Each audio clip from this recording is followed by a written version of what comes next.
श्रीलंका के जिस हालात को अभी आपने देखा, जिसे आप देख रहे हैं, जिसे आप जान रहे हैं, जिसे आप समझ रहे हैं, इसके बाद अपने देश में, हिंदुस्तान में, अपने भारत में कई सवाल यहाँ की स्थिति को लेकर भी उठने लगे।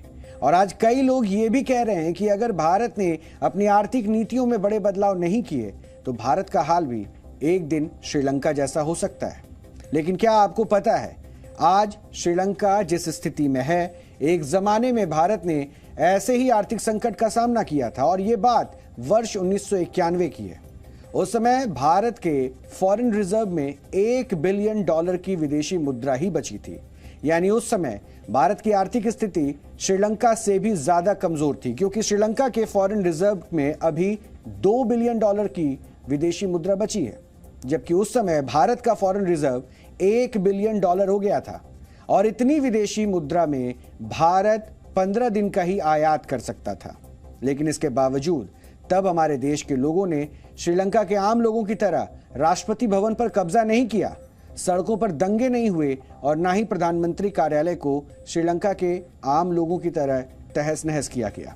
ये भारत के लोकतंत्र की खूबसूरती ही है कि हमारे देश के लोगों ने संकट की स्थिति में भी देश और अपनी सरकारों का पूरा साथ दिया है और अपना विश्वास टूटने भी नहीं दिया। और इसी विश्वास का नतीजा है कि आज भारत श्रीलंका और पाकिस्तान जैसे देशों से कहीं ज्यादा मजबूत स्थिति में है। आप ये भी कह सकते हैं कि भारत में वो कभी हो ही नहीं सकता जो आज श्रीलंका में हो रहा है। हमने कुछ आंकड़े आपके लिए निकाले हैं, पहले आप वो देख लीजिए। इस समय भारत का विदेशी मुद्रा भंडार 46,50,000 करोड़ रुपए का है, जबकि श्रीलंका का विदेशी मुद्रा भंडार सिर्फ 15,500 करोड़ रुपए का है और पाकिस्तान का विदेशी मुद्रा भंडार 77,420 करोड़ रुपए का है।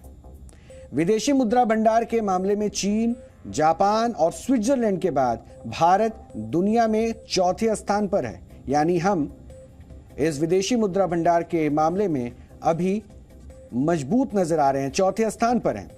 और आज अगर किसी वजह से भारत का विदेशी मुद्रा भंडार अस्थिर हो भी जाता है तो भारत इतने फॉरेन रिजर्व से भी अगले 10 महीने तक दूसरे देशों से आयात को जारी रख सकता है, जबकि श्रीलंका के पास सिर्फ इतना विदेशी मुद्रा भंडार है कि वो कुछ ही हफ्तों का आयात कर सकता है और पाकिस्तान सिर्फ 2 महीने का ही आयात कर सकता है।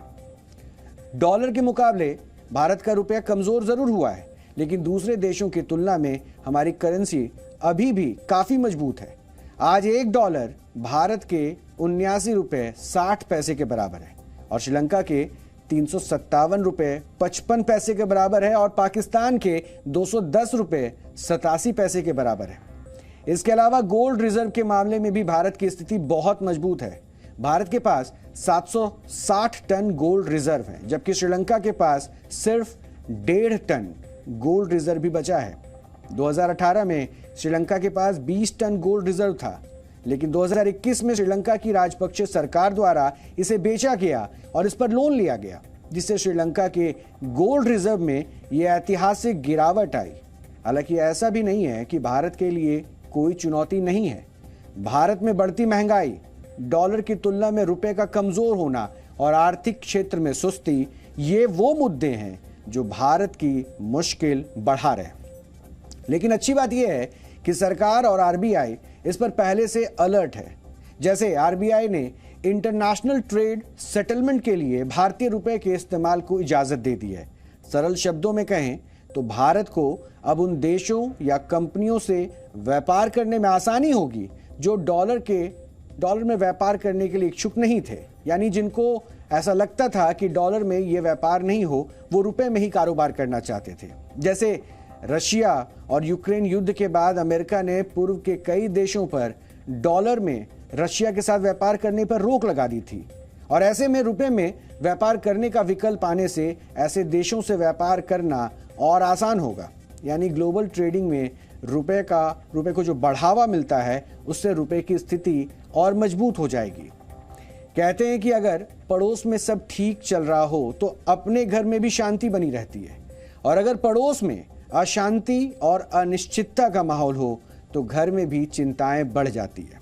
इसलिए श्रीलंका के इस संकट में भारत के लिए चिंताएं भी छिपी है। श्रीलंका में अनिश्चितता का माहौल ज्यादा दिन रहता है तो वहां से लोगों का पलायन भी शुरू हो जाएगा और ये लोग शरण के लिए भारत आ सकते हैं। वर्ष 1983 से वर्ष 2009 के बीच जब श्रीलंका में गृह युद्ध की स्थितियां थी, तब भी श्रीलंका के लाखों नागरिक भारत में शरणार्थी बनकर आए थे। इसके अलावा भारत ने इस गृह युद्ध में अपने एक प्रधानमंत्री को भी खो दिया था। वर्ष 1991 में LTTE के आतंकवादियों ने पूर्व प्रधानमंत्री राजीव गांधी की हत्या कर दी थी। तब भारत ने श्रीलंका में अपनी पीस कीपिंग फोर्स यानी कि शांति सेना भी भेजी थी। इसलिए श्रीलंका के हालात भारत के लिए मायने रखते हैं। दूसरा, श्रीलंका सरकार पर चीन का दबाव भी बढ़ रहा है। हालांकि क्योंकि श्रीलंका ने सबसे ज्यादा 10% कर्ज अकेले चीन से ही लिया हुआ है, इसलिए हो सकता है कि श्रीलंका को चीन पर और ज्यादा निर्भर होना पड़े और यह भारत के लिए अच्छी स्थिति तब नहीं होगी।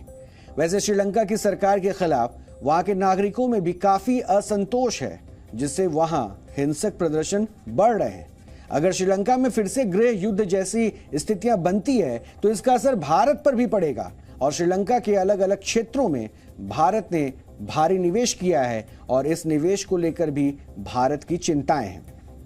इन सब के अलावा श्रीलंका में राजनीतिक और आर्थिक अस्थिरता बढ़ने से भारत पर भी दबाव बढ़ेगा। अकेले इस साल में भारत श्रीलंका को 24,000 करोड़ रुपए दे चुका है और श्रीलंका चाहता है कि भारत उसकी और आर्थिक मदद करे। वैसे इस पूरे संकट में भारत के लिए एक और चिंता है। दरअसल इस समय भारत के सभी पड़ोसी देशों में राजनीतिक और आर्थिक अस्थिरता है और श्रीलंका में सरकार के खिलाफ हिंसक माहौल है और आर्थिक अनिश्चितता भी वहां काफी बढ़ गई है। पाकिस्तान में भी आर्थिक अस्थिरता का माहौल है और हाल ही में वहां शहबाज शरीफ की नई सरकार का गठन हुआ है। नेपाल का भी विदेशी मुद्रा भंडार पहले की तुलना में काफी कम हुआ है, जिससे नेपाल ने कई जरूरी चीजों के आयात पर अब रोक लगा दी है और अफगानिस्तान में भी तालिबान की सरकार आने के बाद से भूखमरी और गरीबी ऐतिहासिक रूप में बढ़ी है।